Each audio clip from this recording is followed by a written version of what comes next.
What's going on, everybody? Welcome back to the channel. Today I'm talking about Run the Jewels 4, the fourth effort of Brooklyn rapper LP combining with Atlanta rapper Killer Mike. First record came out in 2013 after these dudes hooked up for Rap Music and Cancer for Cure. Those two albums came out, I think, within 2 weeks of each other, but LP produced the entirety of Mike's Rap Music, which is an absolutely just bombastic, fantastic record of just political power, raucous sound. LP's production on that thing is crazy. Mike really came into his own, I think. I'd been listening to him for a while at that point. His Pledge series, even his first record, Monster. But Rap Music is really, it was just a match made in heaven, these two guys, when they finally did to get together. And the first sort of Run the Jewels track, even though they weren't Run the Jewels, was Butane off of Rap Music, which featured LP. And so two of these guys, just trading verses, and their chemistry was so tight-knit, and you just knew that there was something special musically there. And then on Cancer for Cure, they also had a track called Tougher, Colder, Killer, which really saw LP start spitting differently.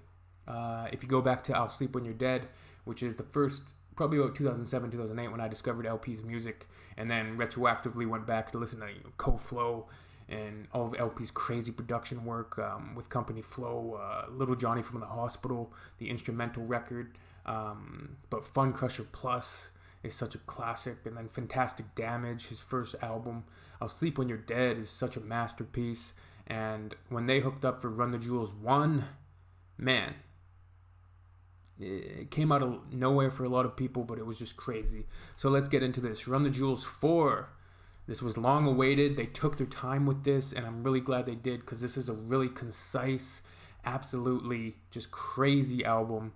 And it's perfect, man. It's perfect catharsis for these charged, crazy, confusing times, which have a lot of people in pain, a lot of misunderstandings, a lot of just apathy, lack of empathy, people lashing out at each other.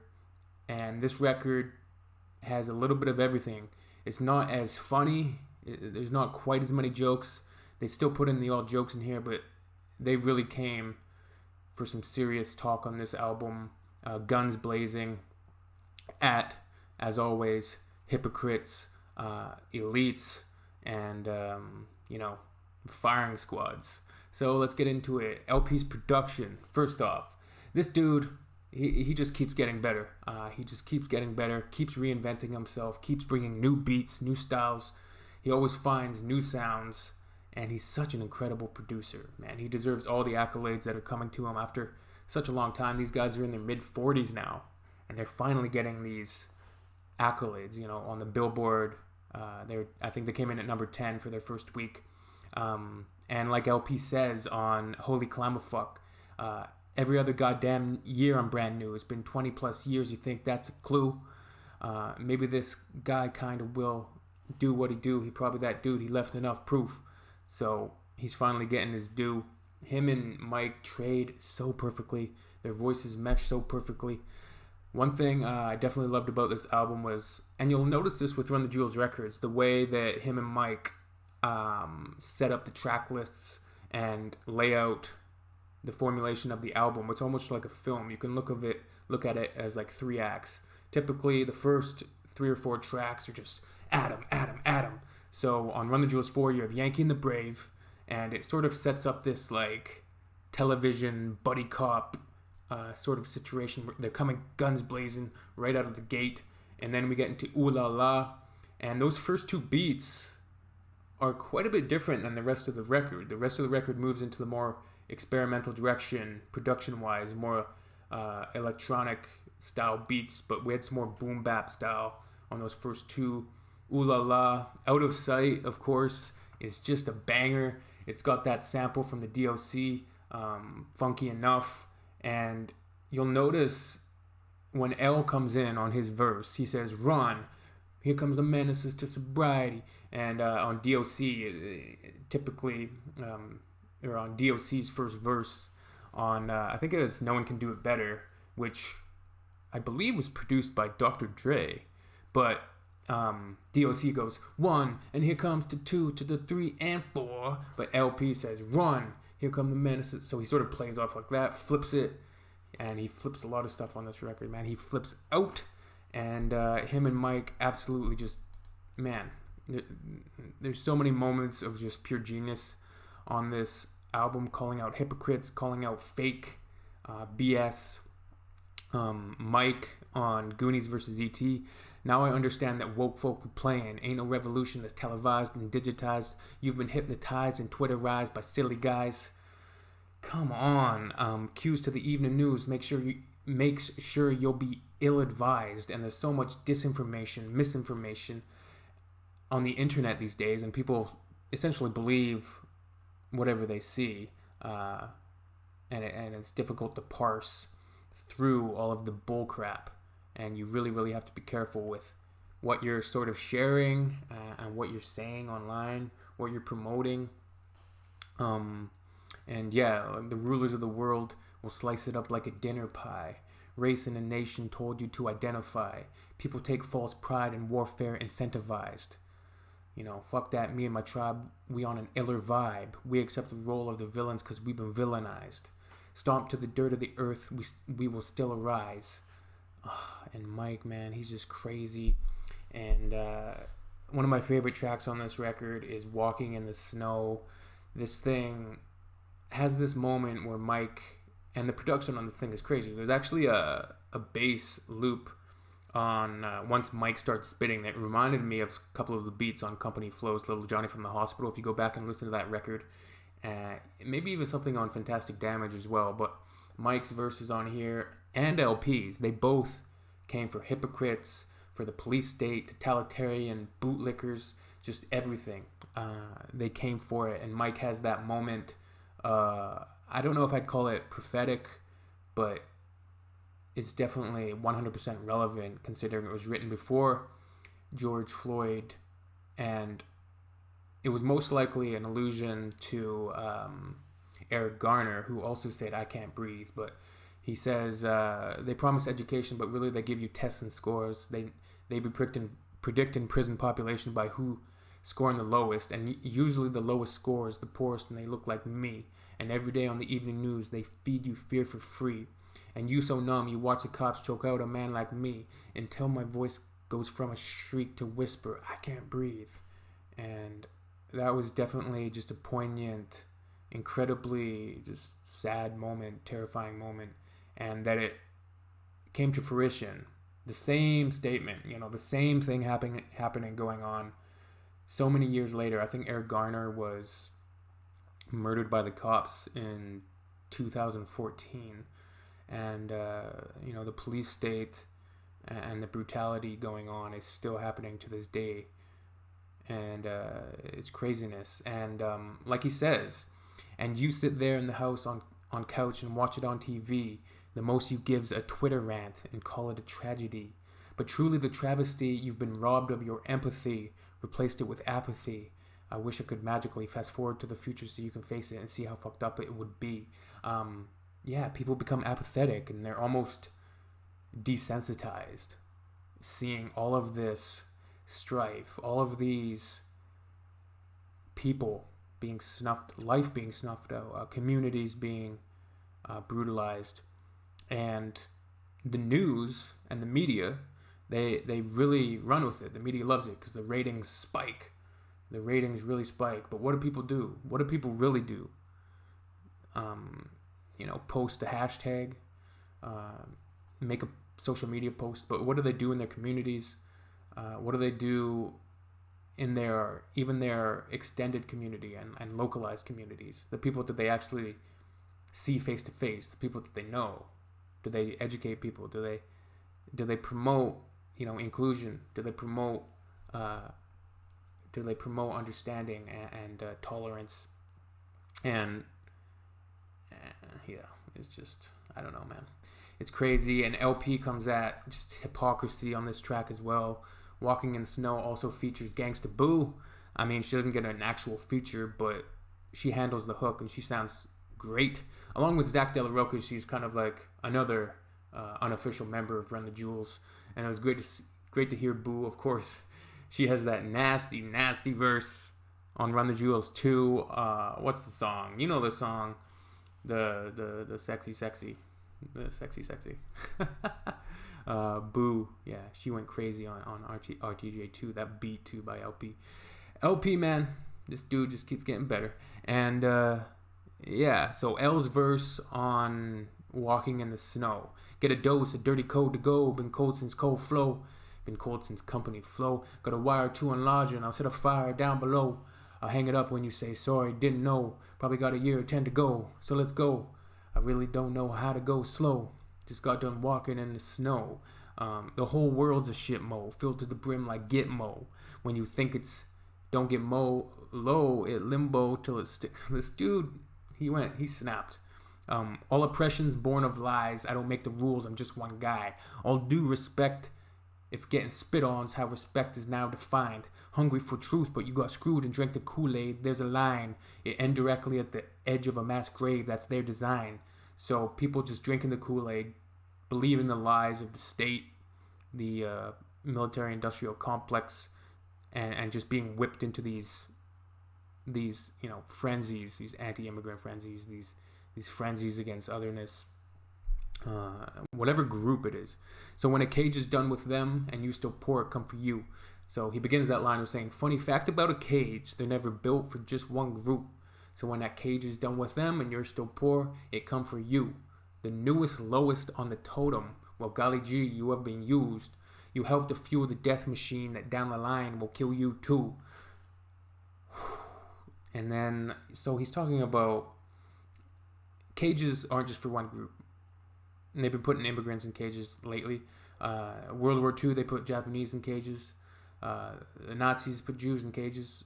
They killed Jewish people. And yeah, I think he's trying to say, like, you have a false sense of security if you believe that you're not going to end up in a cage someday, if you promote a police state, a totalitarian boot stomping on other faces and thinking that boot is not going to someday end up on your face. It reminds me of LP's, some of you might know this track, Accidents Don't Happen. One of my favorite LP beats of all time. I think when I heard that song, I was like, this dude is a crazy producer, along with Time Is Out of Joint. But in Accidents Don't Happen, he opens up that song with a sample from, I believe, 1984, the film, but there's a lot of allusions to the subject matter from Orwell's 1984 as well. But he opens up with that quote, if you had a vision of the future, it'd be a boot stomping on someone's face for eternity or something like that, sort of alluding to this big brother totalitarian government taking away freedoms. And then he goes in at religious hypocrisy. Pseudo-Christians yelling different, kids in prisons ain't a sin shit. If you're in one scrap of what Jesus taught connected, you'll feel different. What a disingenuous way to piss away existence. I don't get it. I'd say you lost your goddamn minds if y'all possessed one to begin with. So there he's talking about these sort of hypocritical people who they cheer on or excuse away children being in cages, when if they followed what their supposed belief systems purport to promote, they wouldn't be such cruel and indifferent to suffering and injustice. So yeah, and then we get into, what do we got? Zach De La Rocha. And there's a lot of fantastic lines on here. Got a Von Gut punch for your Atlas shrug. Kurt Vonnegut, legendary American novelist, was always a promoter of compassion, empathy, as opposed to, he's making this juxtaposition between Vonnegut and Ayn Rand with Atlas Shrugged and her sort of philosophy of selfishness, as it were. And yeah, man, this album is crazy. Zach De La Rocha hasn't lost a step. And then they get into songs like Never Look Back, sort of talking about their beginnings, coming up, their upbringing, trials and tribulations, and not dwelling on the past. I really loved Mike's one verse here where he says, "Never look back, you will only get bitter. If you get bitter, you will never get better. Never get better, then you never get bigger. Never get bigger, then you never make cheddar." So you can't make excuses. You can't get bitter. If you get bitter, you'll never get better. Tell the truth, fella. You were never really special. You were just a lame dude with a hit record. Your time came and it changed like the weather. Run the jewels. We still forever never look back. And talking about the sort of the ghosts of the past and not dwelling on that type of stuff. Pulling the Pin was a beautiful track, man. Beautiful. He mentions Jimmy Savile, and then of course that's relevant with all this Prince Andrew and Epstein, and we know, man. We know. He says, like Jimmy Savile, they cheerfully kill kids in a ritual. I'll murder the miserables. I'll make it biblical. I'll cut off their heads. They'll beg for their life, and I'll put it up in digital. Fuck the political. The mission is spiritual. A murderous miracle that was sent here just to punish the terrible. And yeah, we know. If you know, you know. And the final track, a few words for the firing squad. One last giant middle finger to the oppressors, to the... Yeah. They said it all in the album. It's an amazing album. I'm not sure if it's my favorite with them yet, but it's definitely maybe the most cohesive, and they're just 100% sure of themselves. There's a few beats on here I wasn't 100% crazy for. I haven't listened to it enough times. Like Run the Jewels 3, I think is still, Run the Jewels 2 is probably, I can't pick a favorite with these dudes. It's like a series of films, and they all kind of go together, or you could even look at it episodically. And the way that they lay out the records, like I said, you have this sort of like buddy cop theme, which starts out in Yankee and the Brave, and then it ends. There's a sequence at the very end of the song on Few Words for the Firing Squad, and it talks about, this is the story of a couple of small-time hustlers framed by crooked cops and forced to make a run for their lives. Nothing but a bag of money, a stolen Buick Grand National, the Grand Nat, which LP and Mike mentioned in Yankee and the Brave. And of course, Yankee and the Brave alluding to LP from Brooklyn, New York Yankees, Mike from Atlanta Braves, Yankee and the Brave. It's sort of this like old-fashioned television show, buddy team-up, criminal on the run theme. And I love how they brought that through to the end of the album. And I like this line about, they ain't friends exactly. These guys have a better chance of killing each other than beating the odds. No, sir, they're brothers. And when the chips are down, I really don't think you want to bet against the Yankee and the Brave. And I really loved LP's final line on this album as well as Mike's. These guys spend their time, and they don't just release album. They could release an album every year. They could release fluff. They could release shit-talking, braggadocious type albums, but they choose to really they put the middle fingers up in the air. They put the pistol and the fist up in the air, to say it more succinctly.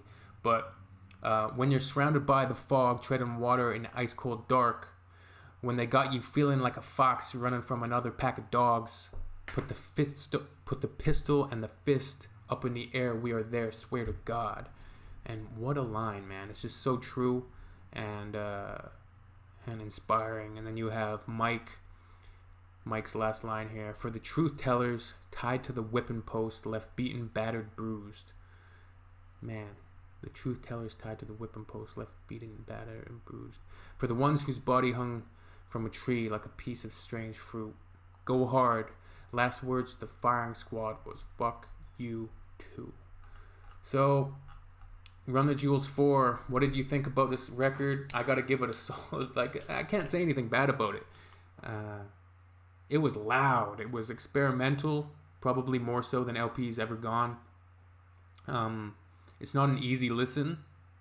There's you know, you get those bangers like Out of Sight, but some of the beats, you know, they're very experimental and raucous, and there's cacophony of sound and industrial sounds, but damn, I love this record through and through. I'm gonna enjoy it for a long time.